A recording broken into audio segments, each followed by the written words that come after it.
Hello everybody, it's Miss Jaimie from the Hampton Bays Public Library, and welcome to June's Family Read Aloud. We'll wait for anybody that wants to show up, just a few moments, but today we will be reading Alice's Adventures in Wonderland. This is the Fall River Press edition, so it's got all of his other works. The book is not this long, but it's by Lewis Carroll with illustrations by John Tenniel. I'll be showing you any illustrations throughout, and we will be reading this Monday through Friday at 7 p.m. every night from starting today, June 1st through June 12th. So if you were with me last month for The Wonderful Wizard of Oz, I hope you enjoy Alice. It's one of my favorite books. I'm even wearing my Alice's Adventures in Wonderland scarf, which has some excerpts on there. I've got the white rabbit, and if you can see it, I got the dormouse and a bunch of teacups. So I'm all ready to go, so I hope you're ready. If you have any comments or anything about the story, you can leave them down in the comments below, and I will answer them or respond to them when I can, in between chapters or at the end. And today we are reading chapters 1 and 2. But the book starts off with a poem. So I think we're ready to go. And if you're just joining me, I'm Miss Jaimie, and welcome. And now we're going to read Alice's Adventures in Wonderland. All in the golden afternoon, full leisurely we glide, for both our oars with little skill by little arms are plied, while little hands make vain pretense our wanderings to guide. Ah, cruel three, in such an hour, beneath such dreamy weather, to beg a tale of breath too weak, to stir the tiniest feather.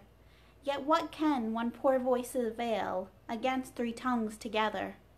Imperious Prima flashes forth her edict to begin it.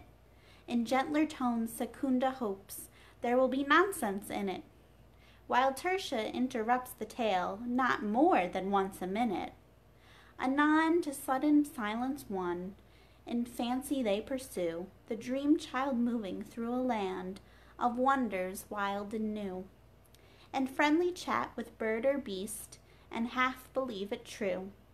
And ever as the story drained the wells of fancy dry, and faintly strove that weary one to put the subject by, "The rest next time, it is next time," the happy voices cry.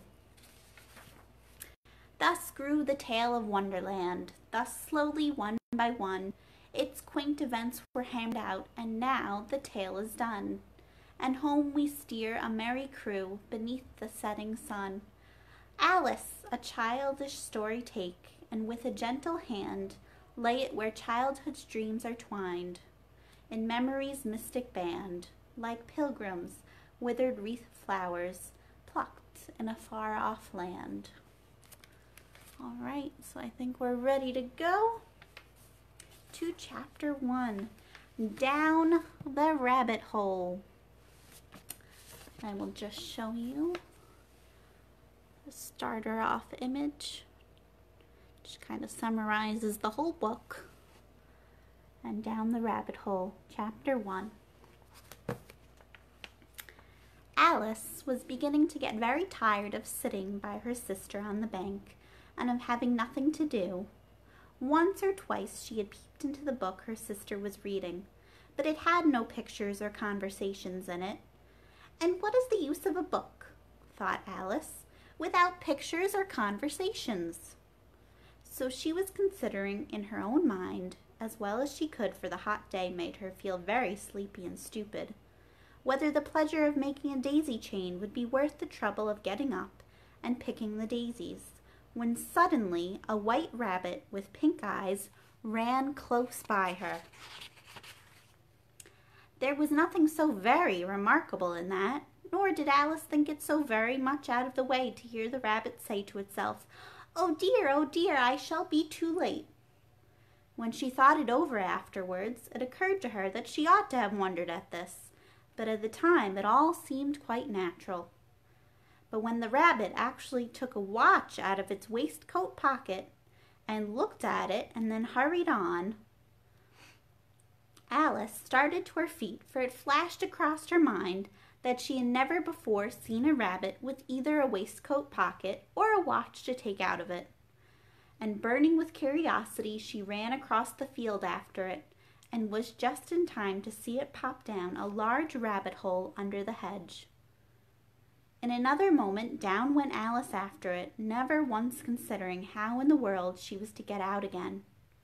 The rabbit hole went straight on like a tunnel for some way, and then dipped suddenly down, so suddenly that Alice had not a moment to think about stopping herself, before she found herself falling down what seemed to be a very deep well.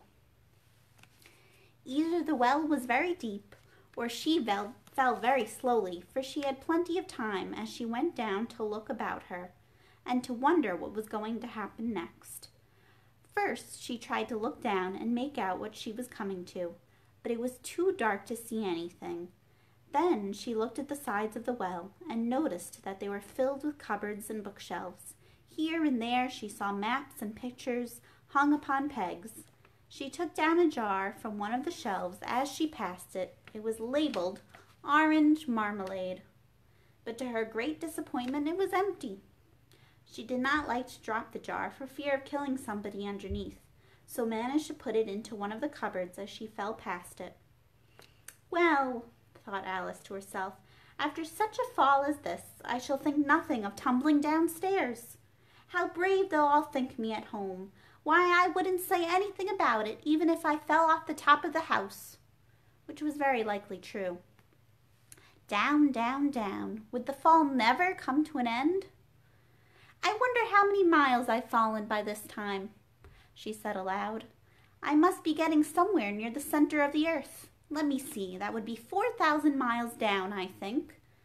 For you see, Alice had learnt several things of this sort in her lessons in the schoolroom, and though this was not a very good opportunity for showing off her knowledge, as there was no one to listen to her, still it was good practice to say it over. Yes, that's about the right distance, but then I wonder what latitude or longitude I've got to. Alice had not the slightest idea what latitude was, or longitude either, but she thought they were nice grand words to say. Presently she began again. I wonder if I shall fall right through the earth. How funny it'll seem to come out among the people that walk with their heads downwards. The antipathies, I think. She was rather glad there was no one listening this time, as it didn't sound at all the right word. But I shall have to ask them what the name of the country is, you know. Please, ma'am, is this New Zealand or Australia?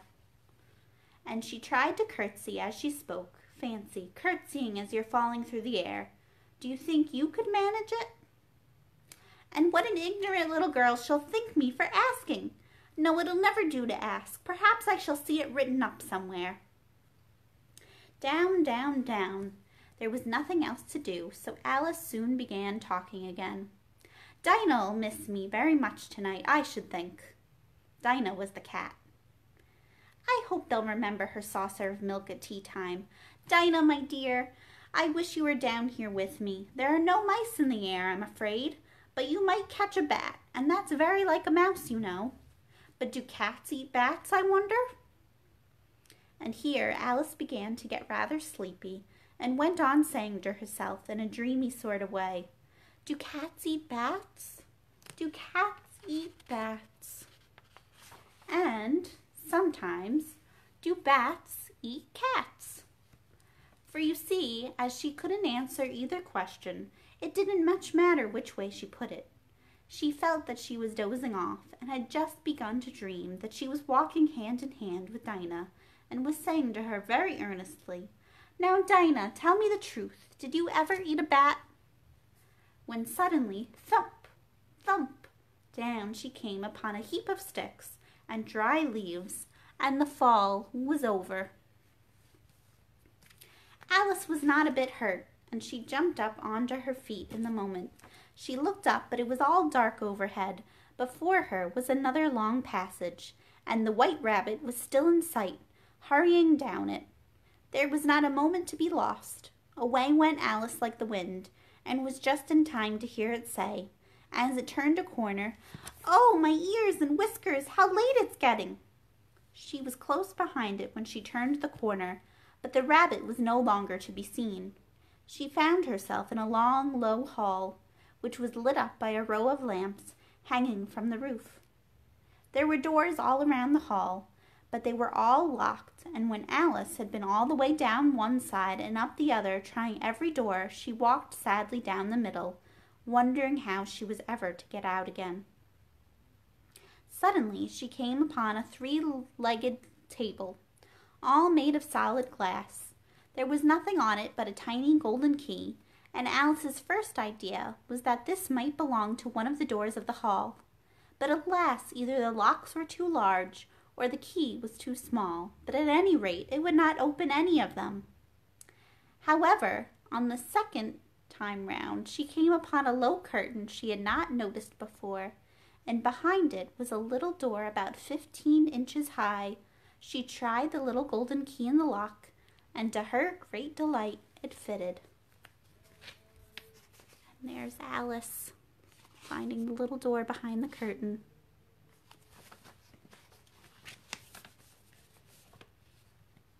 Alice opened the door and found that it led into a small passage, not much larger than a rat hole. She knelt down and looked along the passage into the loveliest garden you ever saw. How she longed to get out of that dark hall and wander about among those beds of bright flowers and those cool fountains, but she could not even get her head through the doorway. "And even if my head would go through," thought poor Alice, "it would be of very little use without my shoulders. Oh, how I wish I could shut up like a telescope. I think I could if I only knew how to begin." For you see, so many out-of-the-way things had happened lately that Alice had begun to think that very few things indeed were really impossible. There seemed to be no use in waiting by the little door, so she went back to the table, half hoping she might find another key on it, or at any rate a book of rules for shutting people up like telescopes. This time she found a little bottle on it, "which certainly was not here before," said Alice, and tied around the neck of the bottle was a paper label with the words, "Drink me," beautifully printed on it in large letters. It was all very well to say "drink me," but the wise little Alice was not going to do that in a hurry. "No, I'll look first," she said, "and see whether it's marked poison or not," for she had read several nice little stories about children who had got burnt and eaten up by wild beasts and other unpleasant things, all because they would not remember the simple rules their friends had taught them, such as that a red-hot poker will burn you if you hold it too long, and that if you cut your finger very deeply with a knife, it usually bleeds. And she had never forgotten that if you drink much from a bottle marked poison, it is almost certain to disagree with you sooner or later. However, this bottle was not marked poison, so Alice ventured to taste it, and finding it very nice, it had, in fact, a sort of mixed flavor of cherry tart, custard, pineapple, roast turkey, toffee, and hot buttered toast. She very soon finished it off. And there's Alice with her bottle that says "Drink me." "What a curious feeling," said Alice. "I must be shutting up like a telescope." And so it was indeed. She was now only 10 inches high, and her face brightened up at the thought that she was now the right size for going through the little door into that lovely garden. First, however, she waited for a few minutes to see if she was going to shrink any further.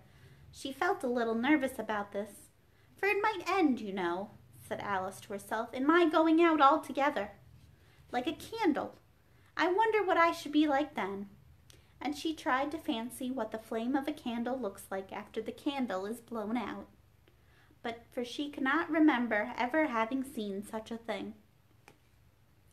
After a while, finding that nothing more happened, she decided on going into the garden at once. But alas for poor Alice!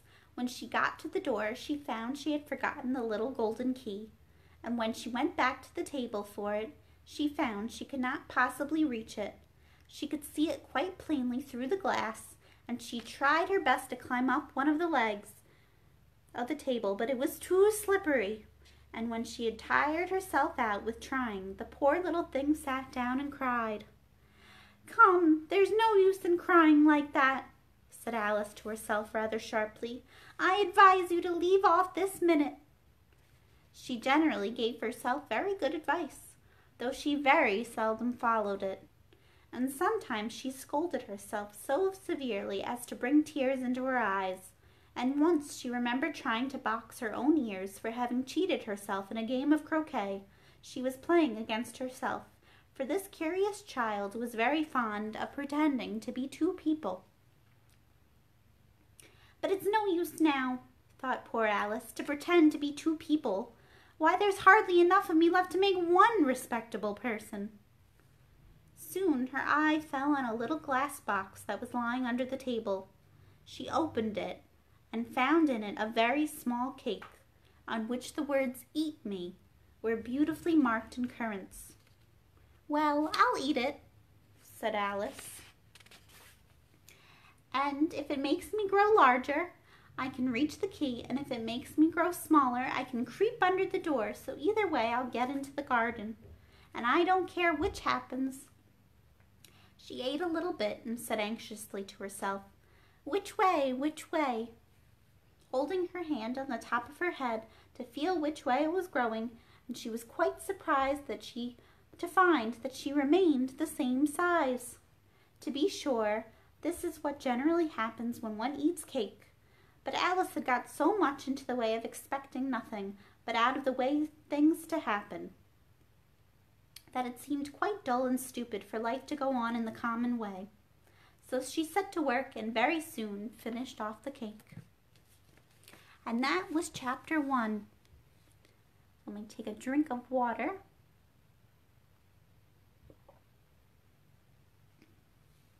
And then we will go on to chapter 2. This is called the Pool of Tears. And there's the little illustration there for the beginning. "Curiouser and curiouser," cried Alice. She was so much surprised that for the moment she quite forgot how to speak good English. "Now I'm opening out like the largest telescope that ever was. Goodbye, feet." For when she looked down at her feet, they seemed to be almost out of sight, they were getting so far off. "Oh, my poor little feet, I wonder who will put on your shoes and stockings for you now, dears. I'm sure I shan't be able. I shall be a great deal too far off to trouble myself about you. You must manage the best way you can, but I must be kind to them," thought Alice. "Or perhaps they won't walk the way I want to go. Let me see, I'll give them a new pair of boots every Christmas." And she went on planning to herself how she would manage it. "They must go by the carrier," she thought, "and how funny it'll seem sending presents to one's own feet, and how odd the directions will look. Alice's right foot, Esquire, hearth rug, near the fender, with Alice's love. Oh dear, what nonsense I'm talking." Just at this moment her head struck against the roof of the hall. In fact, she was now rather more than 9 feet. She at once took up the little golden key and hurried off to the garden door. Poor Alice! It was as much as she could do, lying down on one side to look through into the garden with one eye. But to get through was more hopeless than ever. She sat down and began to cry again. "You ought to be ashamed of yourself," said Alice. "A great girl like you," she might well say this, "to go on crying in this way. Stop this moment, I tell you." But she went on all the same, shedding gallons of tears until there was a large pool around her, about 4 inches deep, and reaching half down the hall. After a time she heard a little pattering of feet in the distance, and she hastily dried her eyes to see what was coming. It was the White Rabbit returning splendidly dressed with a pair of white kid gloves in one hand and a large fan in the other. He came trotting along in a great hurry, muttering to himself as he came, "Oh, the Duchess, the Duchess! Oh, won't she be savage if I've kept her waiting?" Alice felt so desperate that she was ready to ask help of anyone, so when the rabbit came near her, she began in a low, timid voice, "If you please, sir." The rabbit started violently, dropping the white kid gloves and the fan, and scurried away into the darkness as hard as he could go. There's Alice and the White Rabbit running away. Alice took up the fan and gloves, and as the hall was very hot, she kept fanning herself, and all the time she went on talking, "Dear, dear, how queer everything is today, and yesterday things went on just as usual. I wonder if I've changed in the night. Let me think. Was I the same when I got up this morning? I almost think I can remember feeling a little different. But if I'm not the same, the next question is, who in the world am I? Ah, that's the great puzzle." And she began thinking over all the children she knew that were of the same age as herself, to see if she could have been changed for any of them. "I'm sure I'm not Ada," she said, "for her hair goes in such long ringlets, and mine doesn't go in ringlets at all. And I'm sure I can't be Mabel, for I know all sorts of things, and she knows such very little. Besides, she, and and oh dear, how puzzling it all is. I'll try if I know all the things I used to know. Let me see, 4 times 5 is 12, and 4 times 6 is 13, and 4 times 7 is, oh dear, I shall never get to 20 at that rate. However, the multiplication table doesn't signify. Let's try geography. London is the capital of Paris, and Paris is the capital of Rome, and Rome, no, that's all wrong. I'm certain I must have been changed for Mabel.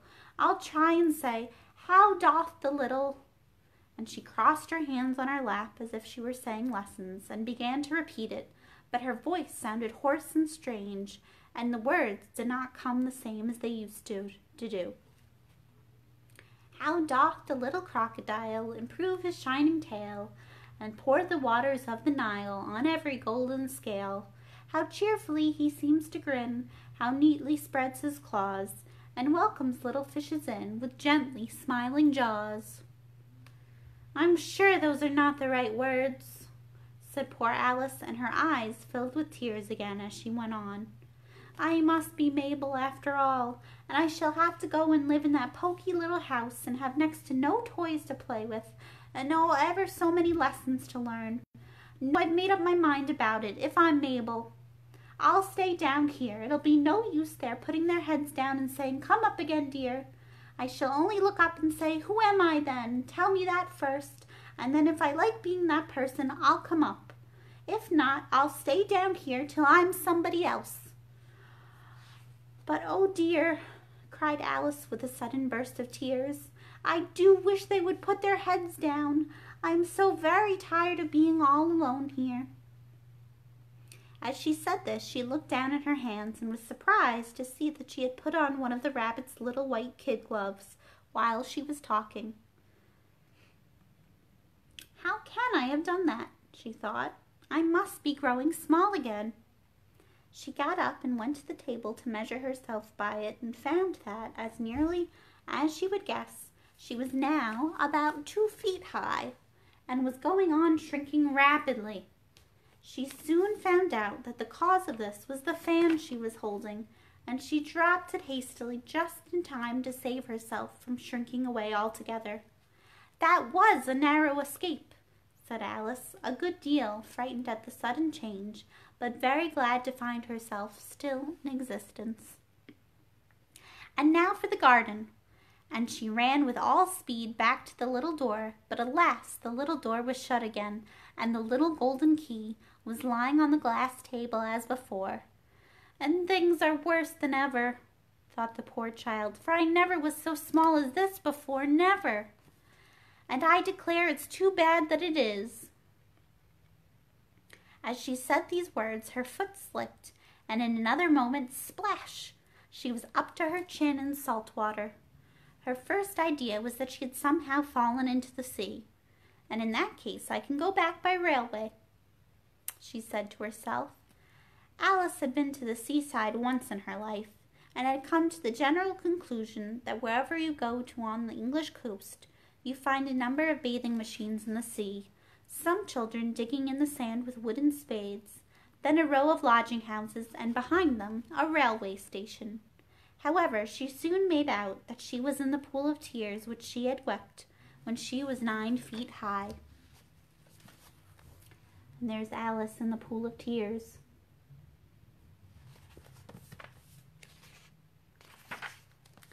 I wish I hadn't cried so much, said Alice, as she swam about trying to find her way out.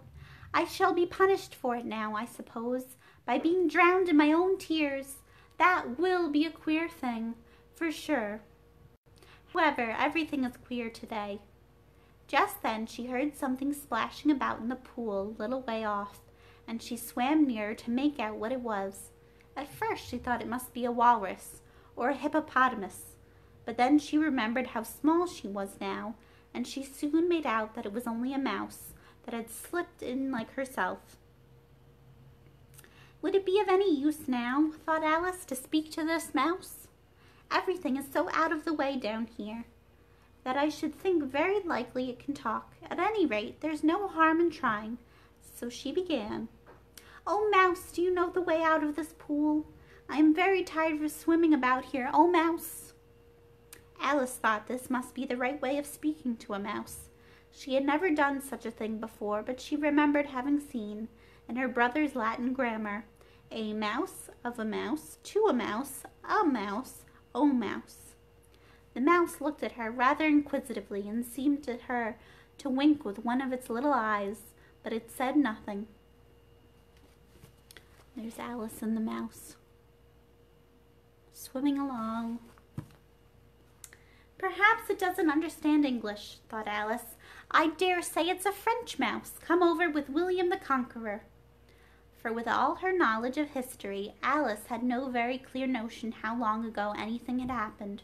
So she began again, Où est ma chatte? Which was the first sentence in her French lesson book. The mouse gave a sudden leap out of the water and seemed to quiver all over with fright. Oh, I beg your pardon, cried Alice hastily, afraid that she had hurt the poor animal's feelings. I quite forgot you didn't like cats. Not like cats, cried the mouse in a shrill, passionate voice. Would you like cats if you were me? Well, perhaps not, said Alice in a soothing tone. Don't be angry about it, and yet I wish I could show you our cat Dinah. I think you'd take a fancy to cats if you could only see her. She is such a dear, quiet thing. Alice went on, half to herself, as she swam lazily about in the pool. And she sits purring so nicely by the fire, licking her paws and washing her face, and she is such a nice, soft thing to nurse, and she's such a capital one for catching mice. Oh, I beg your pardon, cried Alice again, for this time the mouse was bristling all over, and she felt certain it must be really offended. We won't talk about her any more if you'd rather not. We indeed, cried the mouse, who was trembling down to the end of its tail. As if I would talk on such a subject. Our family always hated cats. Nasty, low, vulgar things. Don't let me hear the name again.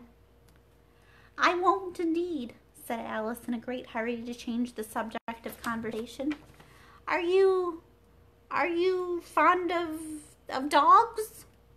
The mouse did not answer, so Alice went on eagerly. There's such a nice little dog near our house. I should like to show you. A little bright-eyed terrier, you know, with oh, such long curly brown hair. And I'll fetch things when you throw them, and it'll sit up and beg for its dinner and all sorts of things. I can't remember half of them. And it belongs to a farmer, you know, and he says it's so useful. It's worth £100. He says it kills all the rats and, oh dear, cried Alice in a sorrowful tone. "I'm afraid I've offended it again." For the mouse was swimming away from her as hard as it could go, and making quite a commotion in the pool as it went. So she called softly after it, "Mouse dear, do come back again, and we won't talk about cats or dogs either if you don't like them." When the mouse heard this, it turned round and swam slowly back to her. Its face was quite pale, with passion, Alice thought, and it said in a low, trembling voice, "Let us get to the shore, and then I'll tell you my history, and you'll understand why it is I hate cats and dogs." It was high time to go, for the pool was getting quite crowded with the birds and animals that had fallen into it. There was a duck and a dodo, a lory and an eaglet, and several other curious creatures. Alice led the way, and the whole party swam to the shore. And that is the end of chapter 2.